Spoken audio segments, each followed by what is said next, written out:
지난 26일 평화로운 항구도시 부산을 들썩이게 만든 충격적인 일이 있었습니다.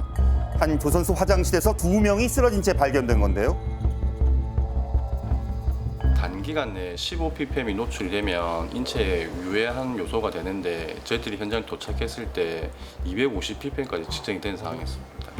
신고를 받고 출동한 소방대원들, 이들 살리기 위해서 심폐소생술을 실시하며 인근 병원으로 급히 이송했지만 결국 눈을 뜨지는 못했습니다. 도대체 그곳에선 어떤 일이 있었던 걸까요? 사건이 있었던 부산 사하구의 한 조선소를 찾았습니다. 여기서 무슨 사고가 났다는데. 화장실에 가가지고 가스를 화장실에서 일곱 가스 암모니아 가스 때문에 사고 났다고 그렇게 알고 있어요. 인근에 근무하는 사람들 역시 정확한 내용을 알지는 못했습니다. 어렵사리 조선소 직원을 만날 수 있었습니다. 뭐 어떤 물질이 유출이 됐던 거예요? 내가 실명을 주는 건 아니고 화장실에서 무슨 일이 있었던 걸까요? 이 사고에 대해 해당 조선소 측에 인터뷰 요청을 했습니다. 하지만 처지가 좀 곤란하겠네요. 왜요? 네, 또 드리지 말라니까. 네, 뭐 저기 서방서 이런 쪽으로 한번 알아보세요. 왜? 못 들어오시잖아요. 결국 조선소 관계자의 얘기는 듣지 못한 채 당시 현장에 가장 먼저 출동했던 소방대원을 만날 수 있었습니다. 처음에 제초 신고가 암모니아 냄새가 많이 나서 그렇게 신고가 됐었는데 현장에 확인해 보니까 대원들이 판단하기에 암모니아가 아닌 것 같다. 그래서 다시 측정기를 이용해가지고 측정을 해보니까 황화수소가 검출된 겁니다. 그렇습니다. 화장실에서 인체에 치명적인 황화수소가 검출됐다는 겁니다. 정화조 등 장기간 밀폐된 공간에서 유기물이 썩는 과정에서 발생하는 유독가스 황화수소. 이 사고 화장실 내의 황화수소 수치는 안전기준을 16배나 웃돌고 있었습니다. 그 화장실 자체는 정화조가 없는 시스템이었고 직관으로 연결된 배관으로 가게 돼 있었는데 배관이 원인을 알 수 없는 이유로 막혔는지 그 폐기물들이 역류를 해가지고 계속 축적되는 상황이 있었습니다.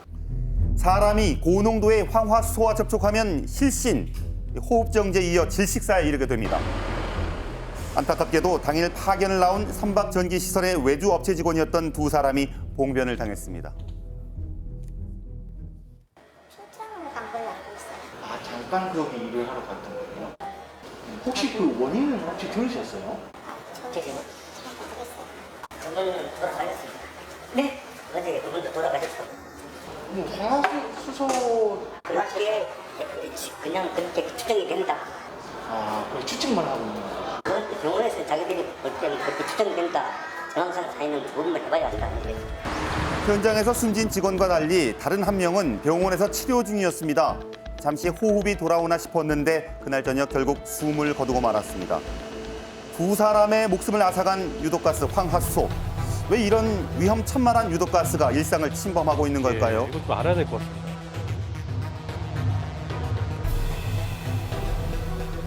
생활 오수들이 막 유입이 돼가지고 네. 거기 안에 여러 부유물들이 많이 있지 않습니까? 그것들이 이제 농축돼가지고 슬러지라고 하거든요. 탈수 처리도 하고 뭐 이제 생물학적 처리도 하고 그 과정 중에서 나올 수 있는 이제 부산 가스가 황화수소 가스가 있을 수 있다. 황화수소가 누출되면서 10명이 부상을 당했습니다.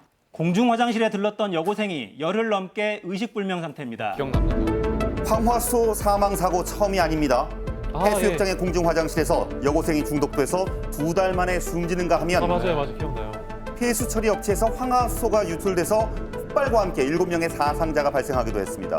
저농도의 황화수소만으로도 인체에 심각한 타격을 줄 수 있습니다. 네. 고농도가 아니라 하더라도 미식검, 오심, 구토, 폐부종 이런 증상들도 나타날 수가 있습니다. 많이 노출되고 나면 심혈관계, 중추신경계, 호흡기계를 바로 작동을 못하게 막아버리면서 사망에 이르기까지 할 수 있다는 게 이게 가장 큰 문제가 되겠습니다. 자, 그런데 조선소 직원들은 몇 달 전부터 화장실에서 악취가 계속돼서 여러 기관에 신고를 했다고 합니다. 하지만 별다른 조처가 없었다고 주장하고 있습니다. 신고가 있었군요. 시그널이 있었는데. 네. 왜 어떻게 자연 발생을 어떻게 유입이 됐는지 그거는 알 수 있는 우선이지. 구조적인 문제가 아니고 환경적인 문제예요. 잊을만 하면 터지는 황화수소 누출 사고. 앞으로 이런 일이 없도록 정확한 사고 원인 규명과 안전관리에 힘써야겠습니다. 일단 직원들은 냄새가 계속 난다고 이야기를 했었는데 대처가 좀 아쉬운 것 같고 지금은 어떻게 진행되고 있습니까? 현재 조사가 진행 중에 있는 상황인데요. 좀 미스터리한 부분이 있어요. 네. 뭐냐면 소방당국이 화장실 안에 처음에 가가지고 황화수소 양을 측정하지 않았겠습니까? 네. 안전수치가 15ppm인데 화장실 안에서 16배 넘게 나왔고요. 많이 나왔 그다음에 하수관에서는 거의 1000ppm 정도가 나왔어요. 예. 그러니까 굉장히 많은 양의 네. 황화수소가 발견이 된 네. 확인이 된 건데 너무 문제는 많네요. 예. 오수관로를 확인해 보니까 오수관로는 또 깨끗했다는 거예요. 그게 뭐죠? 그러니까 황화수소가 어디서 올라왔는지를 확인하기가 굉장히 어렵다고 하는 건데요. 예. 그래서 황화수소가 어떤 방식으로 지금 역류할 수밖에 없었는지, 그러니까 갑자기 모여 있다가 황화수소가 갑자기 역류하면서 올라왔는지 이 부분을 확인하는 게 일단 중요할 것 같고요. 네.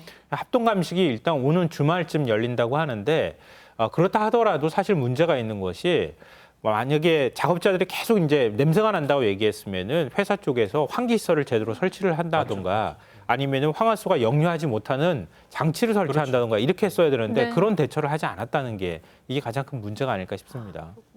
참 이런 사고가 발생할 때마다 또 이 책임 문제를 두고 맞아요. 서로 공방이 이어지고 막 그러잖아요. 변호사님 이번에도 예외는 아닌 것 같습니다. 일단 조선소 측에서는 경찰 조사 과정에서 여러 차례 사하구청에 민원을 제기를 했는데 사하구청에서도 어쩔 수 없다라고 하여서 그냥 냄새가 나나 보다 이렇게 이제 지냈다라고 하고 네. 상시 인력이 11명밖에 안 되는 소규모 업체이기 때문에 적절하게 이제 관리하기 힘들었다라고 해명을 하고 있는 상황인데요.